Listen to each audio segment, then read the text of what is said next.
Right? Usually before a session like this, someone will come up to us and grab us like in the back, like, oh my God, my third grade music teacher told me I have no rhythm.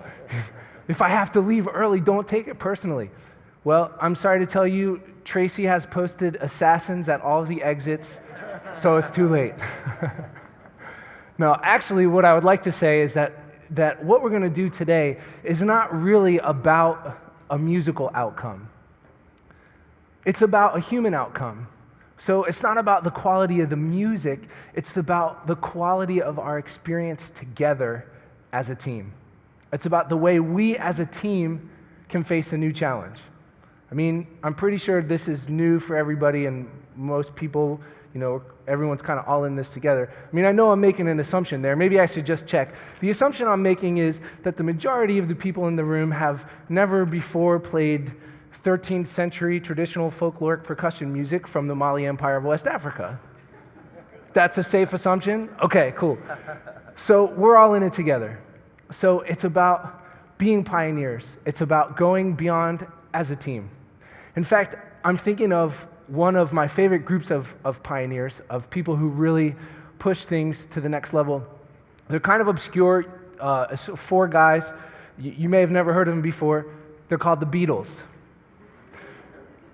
Do you know what's amazing about the Beatles? I mean, well, check this out. First of all, you might not even like their music, but everybody in the room knows the Beatles. You know their name.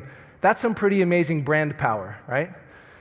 And this is what I love about the Beatles. From the time they had their first moderately successful hit, it was 1962, it was the song Love Me Do, until the time they broke up in 1970, they were only together for 8 years.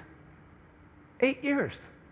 That's all, 8 years. And in 8 years, they won not 1 Grammy, not 2 Grammys, not 3 Grammys, not 4 Grammys, not 5 Grammys, not 6 Grammys, 7 Grammys. There are artists out there who work for decades and are over the moon ecstatic just to win 1. In an 8-year body of work, they won 7. Also in that 8-year body of work, they have more number 1 hit singles in the UK than any other act on the planet. They have more number 1 hit albums than any other act on the planet. In the US, they've sold more units, again, than any other act on the planet. And they did that in 8 years. How did they do that? They did that because they, A, worked as a team, and B, they were willing to face challenges together. That's how they did it. Here's something interesting, too. Yell it out if you know the answer. Does everybody always joke? You just yell it out. Who is the least talented person in the Beatles? Ringo, thank you, right.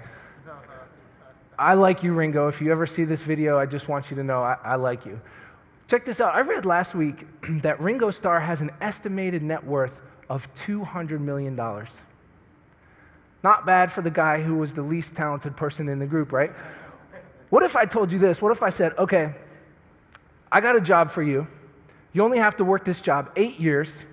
At the end of this 8 years, you're going to be set up to have a net worth of $200 million. Oh, and by the way, you don't even have to be very good at your job. All you have to do is work together as a team and push beyond what anyone has ever done before. Would anybody like to have that job? Yeah, me too. By the way, I'm just going to say now, after this session today, if any of you go on to make $200 million in your drumming career, just remember where you got your start. I'm thinking of this really beautiful story. Has anyone ever been to the Holocaust Museum in Boston, Massachusetts? They have 6 columns there. On 5 of the columns are stories of the horrors of the Holocaust. On the 6th column, there's a story of a young girl who was in Auschwitz. Her name was Gerda.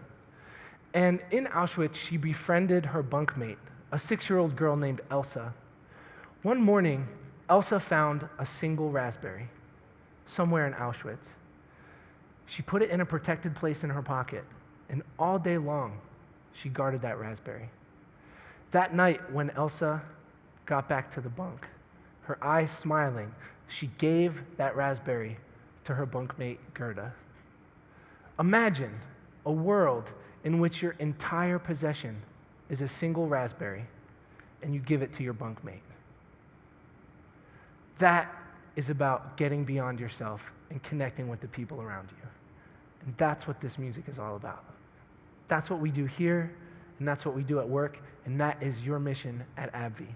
You do not have an easy job, but what you do makes a huge difference in the lives of the people you connect with. That's the metaphor.